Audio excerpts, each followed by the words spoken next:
வன்கொடுமையால பாதிக்கப்பட்டவங்களை காவல்துறை மற்றும் வருவாய்த்துறை அலுவலர்கள் சமுதாய கண்ணோட்டத்தோடு அணுக சமத்துவம் காண்போம் எனும் பயிற்சி. ஆதிதிராவிடர் மற்றும் பழங்குடியினர் தொழில் முனைவோர் சிறப்பு கண்காட்சி மற்றும் கருத்தரங்கம். முதல் முறையாக ஆதிதிராவிடர் மற்றும் பழங்குடியின கலாச்சார நிகழ்வா ஆதி கலைக்கோவில் விழா. ஜெய்பீம் தொழிலாளர்கள் மற்றும் சிறு வணிகர்கள் நலச்சங்கம். இதெல்லாம் ஆதிதிராவிடர் மற்றும் பழங்குடியின மக்கள் முன்னேற்றத்திற்கான திட்டங்கள் என்றால், இந்த திட்டங்கள் எல்லாம் முறையா செயல்படுத்தப்படுகிறதா என்பதை கண்காணிக்க தமிழ்நாடு ஆதிதிராவிடர் மற்றும் பழங்குடியினருக்கான மேம்பாட்டு செயல் திட்ட சட்டத்தையும் இயற்றியிருக்கிறோம். சட்டம் மட்டுமல்ல, தமிழ்நாடு மாநில ஆதிதிராவிடர் மற்றும் பழங்குடியினர் நல ஆணையத்தையும் உருவாக்கி அவங்களுடைய பிரச்சனைகளுக்கு தீர்வு காணுகிறோம். சவாலாக சொல்லுகிறேன், இத்தனை திட்டங்கள் வேற எந்த ஆட்சியிலும் நடைபெறவில்லை என்பதை நான் திட்டவட்டமாக தெரிவிக்க விரும்புகிறேன். சமூகத்தை மேம்படுத்துவதற்கான திட்டங்கள் எத்தனை செய்தாலும் நம்ம அரசுக்கு களப்பணியில நல்ல பேர் கிடைக்க முழு முதல் காரணமே தூய்மை பணியாளர்கள் தான்.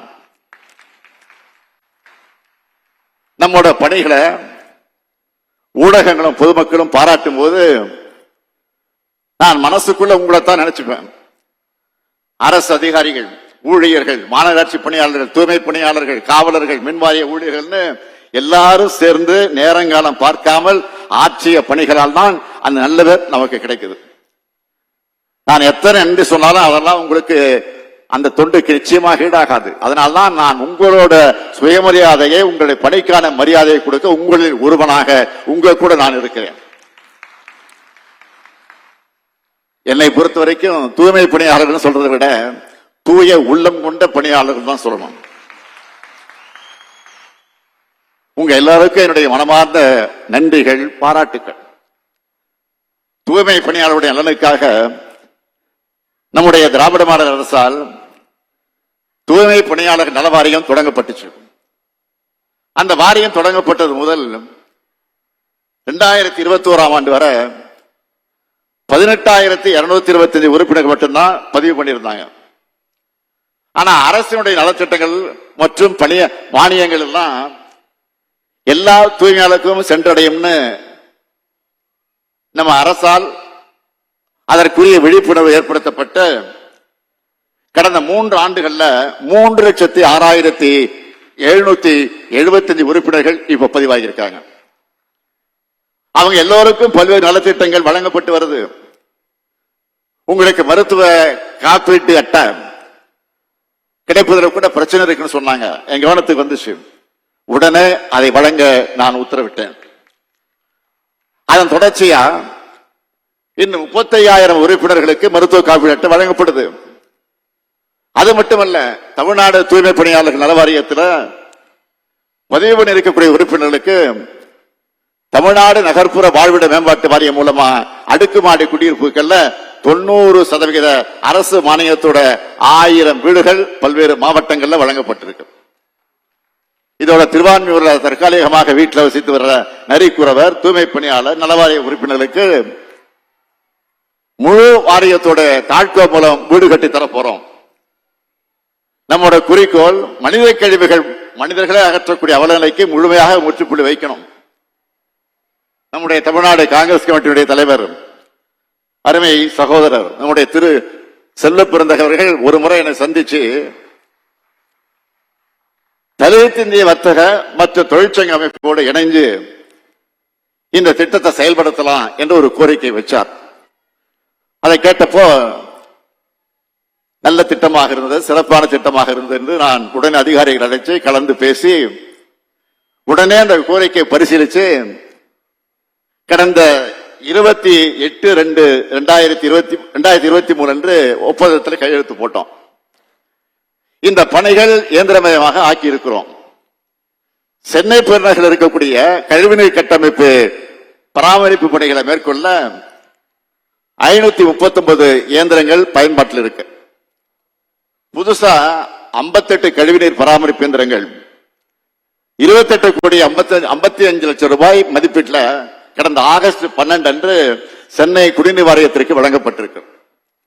இந்த இயந்திரங்களை இயக்கவும் கழிவுநீர் கட்டமைப்புகளை பராமரிக்கவும் 728 நிரந்தர பணியாளர்கள் மற்றும் 1489 ஒப்பந்த பணியாளர்கள் மூலமா இந்த பணிகள் மேற்கொள்ளப்பட்டு வருது.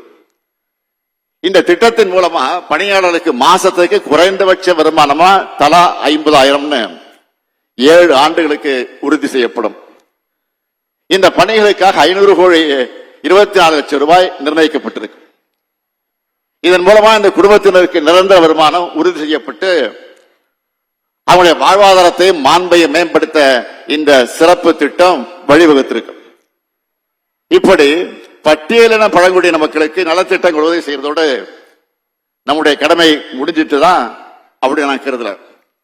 சமூக நீதி, சுயமரியாதை, சமத்துவம், சகோதரத்துவம், பெண்ணுரிமை, ஒடுக்கப்பட்ட உரிமை ஆகியவற்றை உள்ளடக்கின திராவிடவியல் கோட்பாடை சட்ட ரீதியாக மாற்றி கொள்கைகளை ஆட்சி முறைகளா ஆக்கணும் தான் நினைக்கிறோம். அதுக்காக தொடர்ந்து உழைக்கிறோம்.